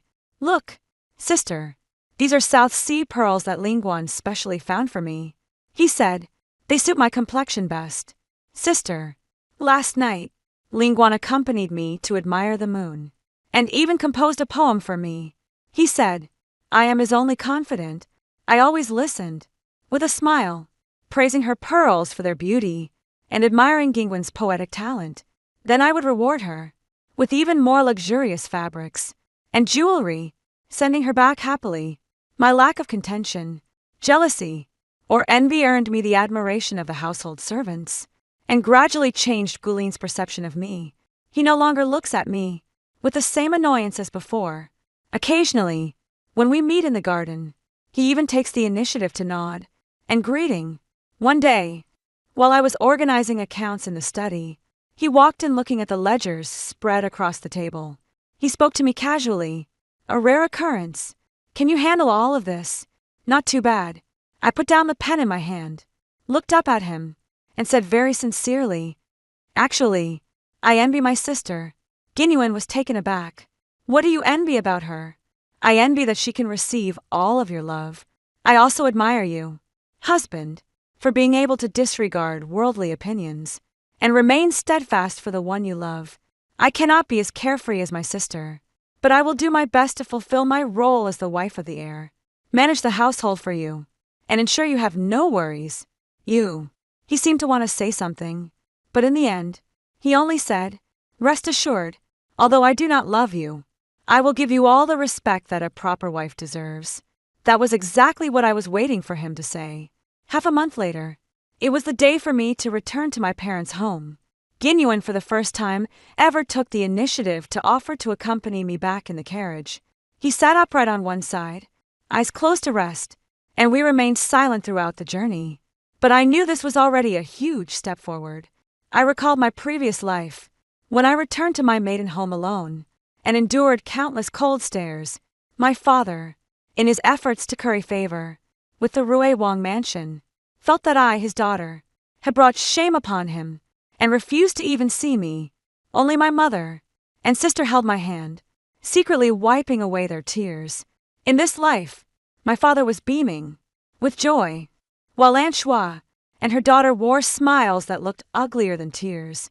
Seeing Genichuan's meticulous care for me, my mother and sister finally revealed relieved smiles.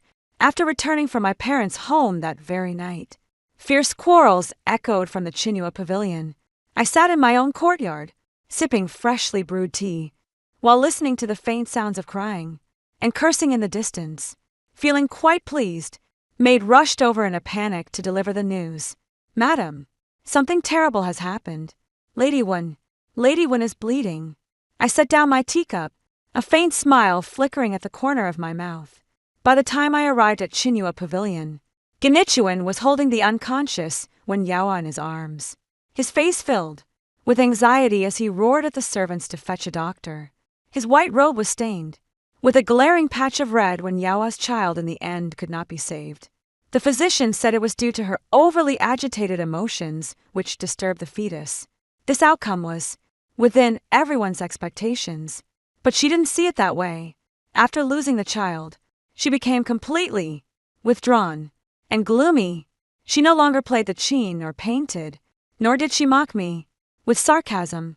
Instead, She spent her days lying in bed weeping. Ginuan was heartbroken beyond measure, feeling that he had failed to take good care of her, which led to this tragedy. He grew increasingly fond of Wen Yao, and felt even more guilty toward me, because I acted more heartbroken and self-reproachful than he did. I sent all the precious tonics from the storeroom, like 1,000-year-old ginseng, snow mountain lingi, and the finest birds' nests flowing like a stream to the Chinua pavilion to avoid suspicion. I even invited several renowned physicians from the capital to examine these tonics in front of Gu Linwan, proving that there were no issues with them. The physicians unanimously praised, saying, "These tonics are priceless and have miraculous effects in strengthening a woman's foundation and replenishing her vitality." Ginuan was deeply grateful to me, holding my hand and sincerely saying for the first time, "Guiling, thank you. In the past, I misunderstood you.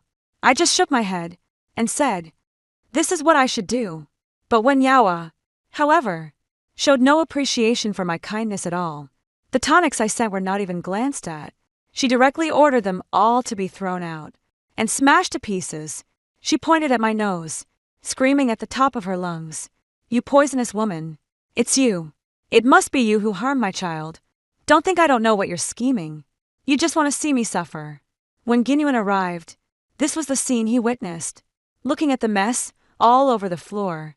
And when Yao's face twisted, with jealousy and resentment, his eyes revealed disappointment and weariness for the first time. Where had the gentle, kind, and understanding Yuera from his memory gone? Why has she now become so extreme, so unreasonable? Stop making a scene. The crown princess consort is being kind. How can you be so ungrateful? When Yaoa looked at him in disbelief, as if she couldn't believe that Guyuan, who had always unconditionally defended her, would actually scold her for my sake, she cried, her heart breaking into 1,000 pieces. That night, Genichuan did not stay in Qingwa Pavilion, but went to the study to drown his sorrows in wine. I timed it just right, prepared a bowl of sobering soup, and personally brought it to him under the candlelight. His handsome face was filled with drunkenness and sorrow. He held my hand, murmuring incessantly, "Why? Why did it turn out like this? You wasn't like this before." I didn't speak, just quietly stayed by his side, listening to him pour out his heart. When he collapsed on the table and fell asleep, I took him to the guest room in my courtyard. The next day, when Ginuan woke up and saw that he was in my courtyard, he instantly sobered up, his face filled with panic and regret. He thought something had happened between us. Last night I spoke before he could, my expression calm, even carrying a hint of understanding. "You were drunk last night, husband. Nothing happened. Don't worry. I won't tell anyone. Let's just pretend last night never happened. I don't want to cause any more misunderstandings between you and my sister. Because of me." He gave me a deep look, then fled in panic. No, from this moment on, in his heart, the scales have already begun to tip on the outskirts of the capital. There is a dilapidated temple, abandoned after a great fire many years ago. It is usually deserted, with only some homeless beggars taking shelter here. This place was the end of my past life, but it is the beginning of my present one. I chose an ordinary afternoon, changed into a simple and elegant outfit, and came here, with 2 guards, inside the dilapidated temple. A young scholar dressed in a faded blue cloth robe was surrounded by several beggars, who were trying to snatch his tattered book box from his arms. Though his figure was slender, his back was straight, and his face was full of stubbornness and defiance in broad daylight, robbing others of their belongings. Is there no law and order anymore? He is Xin Yanjing. In my previous life, when I was bullied by beggars, it was he who stood in front of me and drove those beasts away. He gave me the only few copper coins he had, telling me to see a doctor, while he himself went hungry. Later, he became the top scholar in the imperial examination, renowned throughout the capital, and searched everywhere for my whereabouts. But by then I had long been imprisoned by Genichuan in a cold, dark room, getting pregnant time and again, only to lose the child over and over. In the end, we missed each other. In this life, I will not let the tragedy repeat itself. I ordered the guards to step forward, and they quickly dealt with those few beggars. Shen Yanjing bowed deeply to me. Thank you, miss, for your assistance. I will never forget this great kindness. Looking at his handsome and resolute face, I smiled slightly. It was just a small effort. No need to be so polite. Sir, I offered to support him financially, but he refused, with an air of righteousness, saying he could not accept rewards without merit. I did not argue with him, but simply had my guard forcefully hand him a pouch filled with silver and a land deed. This is a quiet residence in the western part of the city. You can settle in here and focus on your studies. As for this silver, consider it an early investment when you achieve success in the imperial examination someday. Repay me tenfold. How does that sound? My words left him, with no room for refusal. Holding the items in his hands, he looked at me, his eyes filled with gratitude and a hint of curiosity. Still so kind-hearted, you wouldn't even know if someone sold you out. The wind carried my voice away, and Shen Yanjing seemed to hear it, his body trembling slightly. In the days that followed, I often visited that house. I brought him the finest brushes, ink, paper, and inkstones, sought out rare and precious ancient texts for him, and discussed poetry, songs, and the art of governing and benefiting the people. With him, his feelings toward me gradually shifted from initial gratitude to a subtle, indescribable affection. The way he looks at me is growing increasingly fervent. The timing is almost ripe. That night, I told the people in the mansion that I was going to the estate outside the city to check the accounts, and would not return for a day or two. In reality, I went to the house in the western part of the city. I brought a jug of wine and a few small dishes under the moonlight. We sat facing each other drinking. I pretended to be unable to handle the wine, drinking until my cheeks flushed and my eyes sparkled. I had added a bit of an aphrodisiac to the wine to liven things up. Not for him, but for myself. Shiny Yanjing watched my dazed state, his Adam's apple bobbing as his breathing grew heavy. He wanted to restrain himself to be a gentleman, but I actively wrapped myself around him, using my clumsy yet bold movements to ignite the flames he had long suppressed. That night, we tangled in the study, from the desk to the carpet, as if we were trying to meld each other into our very bones and blood. After it ended, I had no lingering attachment, and quietly left, while he was sound asleep. A month later, to my delight, I discovered I was pregnant. The news of my pregnancy spread throughout the entire Roy Manor. The prince and princess were overjoyed, smiling from ear to ear all day long, and gifts flowed like a stream into my courtyard. When Ginyuan received the news, he was handling official business in his study.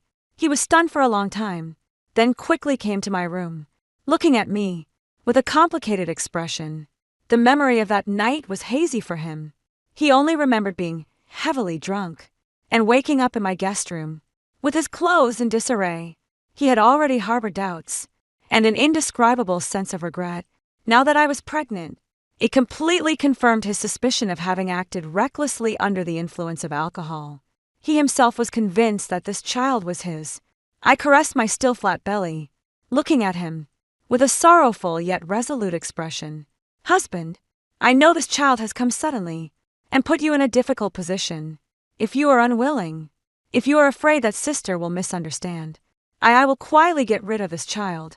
I only hope that you and she will not grow distant. Because of this, I placed myself in an extremely low position, handing all the decision-making power over to him. But I was betting that he would not dare to let me get rid of this child.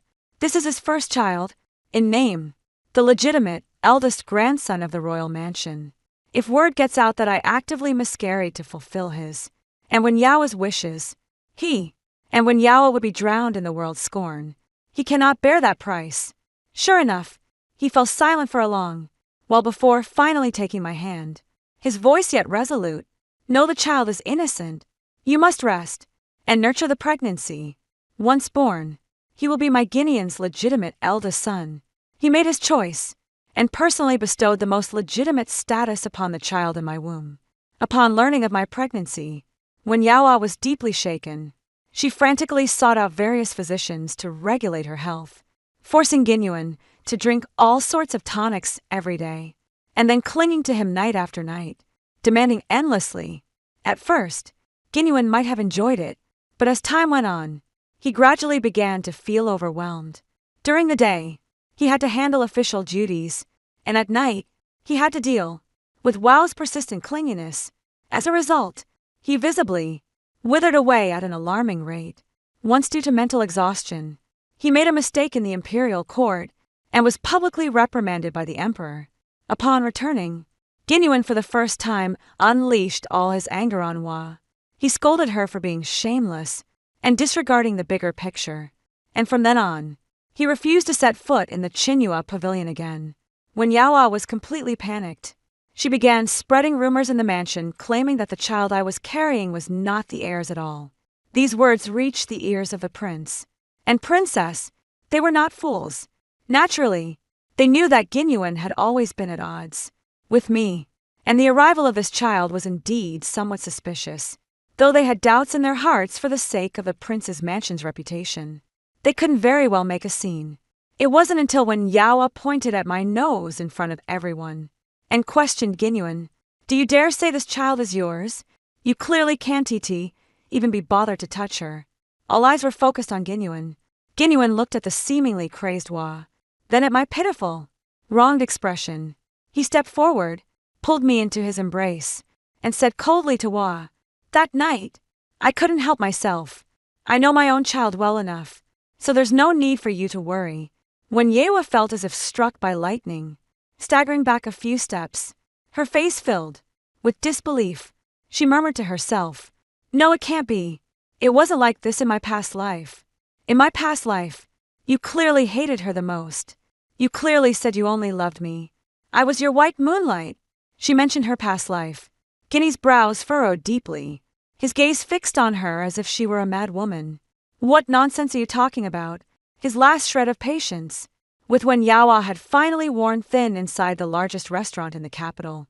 "Xianyu." The clamor of voices filled the air. Ginyuan sat alone in the corner, drinking in silence. Ever since when he had spoken those crazy words, he had completely lost heart for her, simply assuming she was mentally wounded by the pain of losing her child.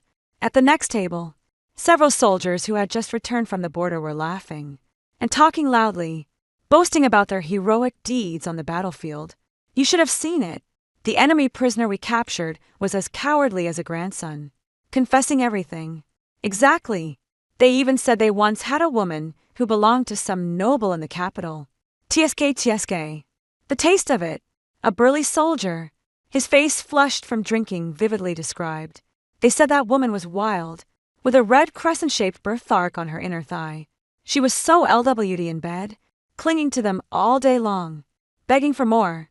Later, when they had to move on and let her go, that _ even cried and screamed, refusing to leave. Clang! The wine glass in Genichuan's hand shattered. With a sharp crack, he abruptly stood up, his eyes bloodshot like an enraged lion, glaring fiercely at the soldiers. The red crescent-shaped birthmark, that was the most intimate mark between him and when Yaoa, once upon a time, he loved to linger there the most, treasuring it as if it were a precious gem. "You! What nonsense are you talking?" he roared, overturning the table, and charged toward those soldiers like a madman. In the end, Gu Linchuan was carried back by the palace guards, his face bruised and swollen. He did not tend to his wound, but instead rushed straight into the clear moon pavilion. Soon, the heart-wrenching cries of Wen Yao and the furious roars of Ginyuan echoed from within.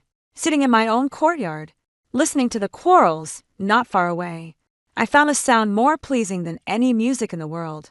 I poured myself a cup of clear wine, raised it to the cold moonlight on the horizon, and drank it all in one go.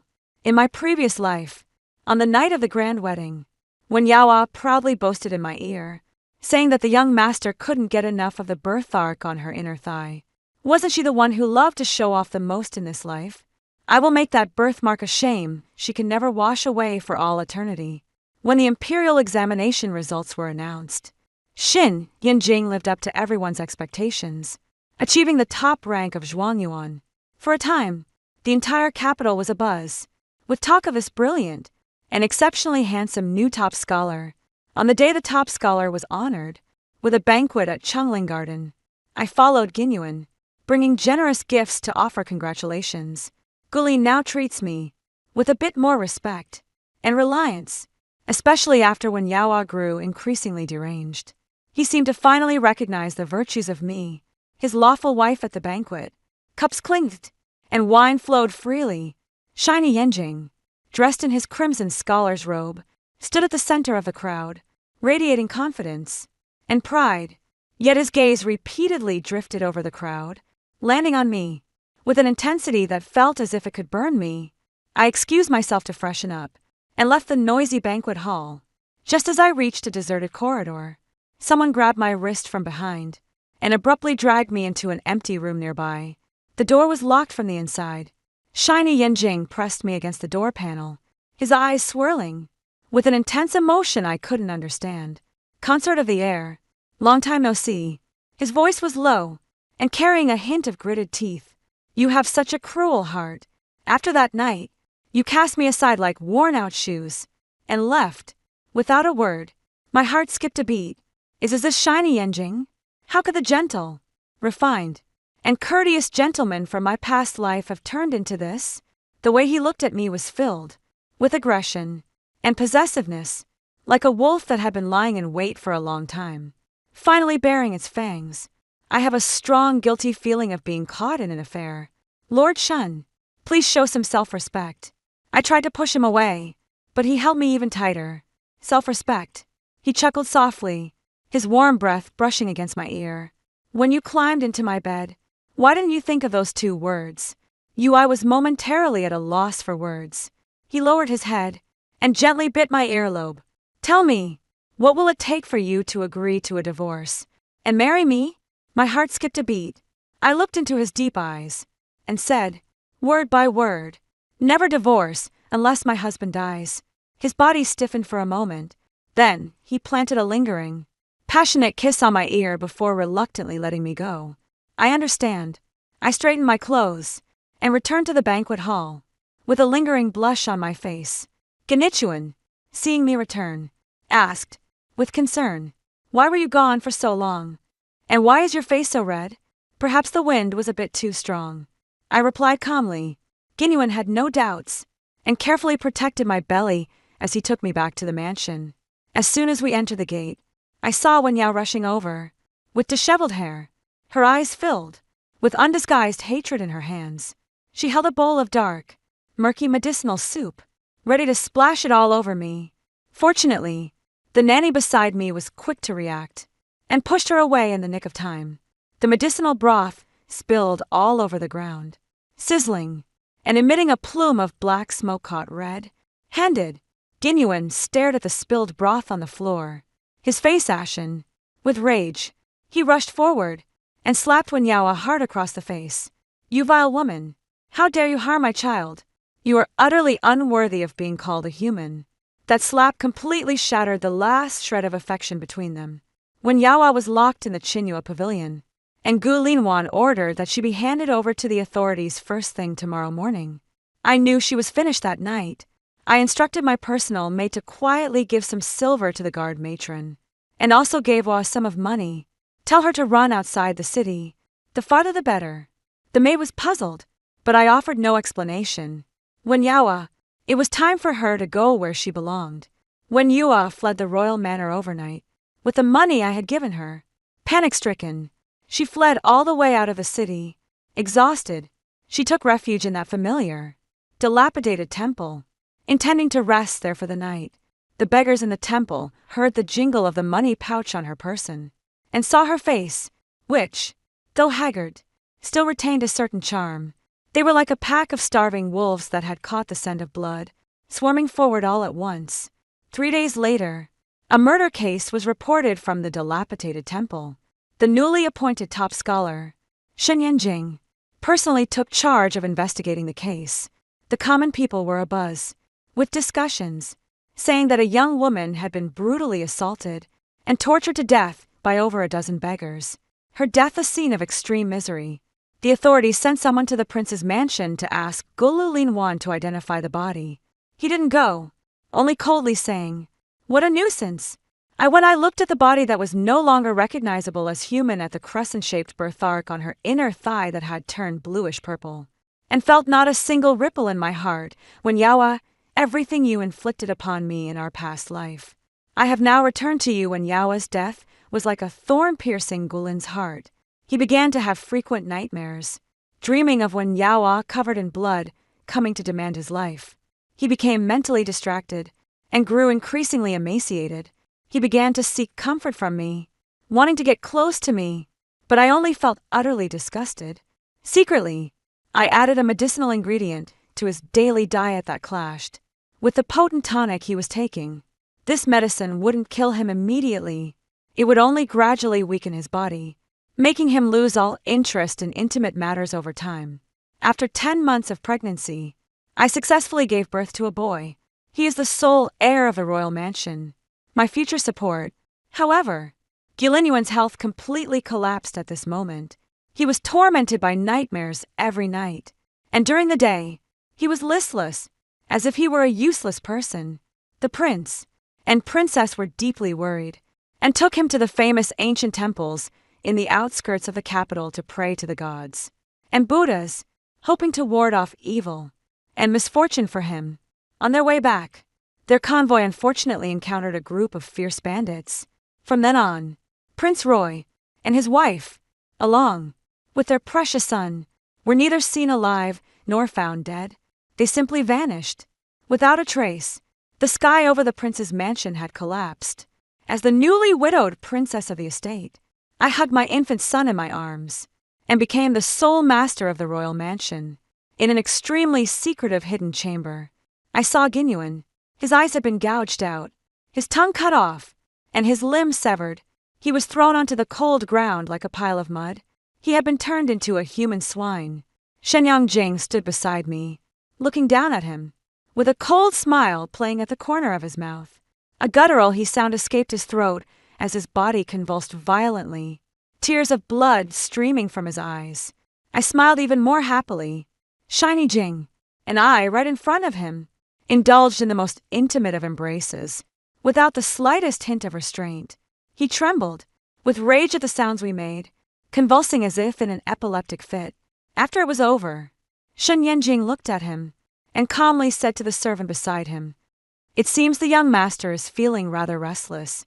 Go find a few men to properly attend to him." Several Laris-looking men dragged Guinuan into the inner chamber. All night long, Gaina's heart-wrenching cries echoed from within. I leaned against Shin Yanjing's chest and asked him, "How did you become even more ruthless than me?" He remained silent for a long while, then held me tightly and whispered in my ear, "Compared to what he did to you in your past life, what I've done is nothing." I swore to make him wish he were dead. I was stunned and asked, with a smile, "So, have you avenged me?" He kissed me deeply and said, "Your vengeance is mine to take. The rest of your life is mine to protect." As for the prince and princess, I did not make things difficult for them. I simply sent them to a picturesque town in the Jiangnan region, provided them with enough gold and silver to live out their remaining years in peace, and forbade them from ever returning to the capital. 16 years later, the prince and princess far away in Jiangnan passed away peacefully at the end of their natural lives. The Roy's mansion welcomed its new master, my son, with Guinuan, now the Roy prince's heir, Jiang Shiling, the widow of the former heir who had been in mourning for many years, finally decided to remarry Shenyang Jing. The grand tutor of the court married her with a dowry of 188 loads, a grand procession stretching for 10 miles. That day, the capital was in an uproar, with the streets emptied as everyone gathered to watch. The world says that Grand Tutor Shun and Lady Jiang share a deep and enduring love, having weathered the storm to see the moon. A truly beautiful tale. After hearing the 2 stories above, what are your thoughts? Feel free to share your opinions in the comment section. Looking forward to hearing from you. If you like this story, don't forget to like it, share it, and subscribe to my channel. See you next time.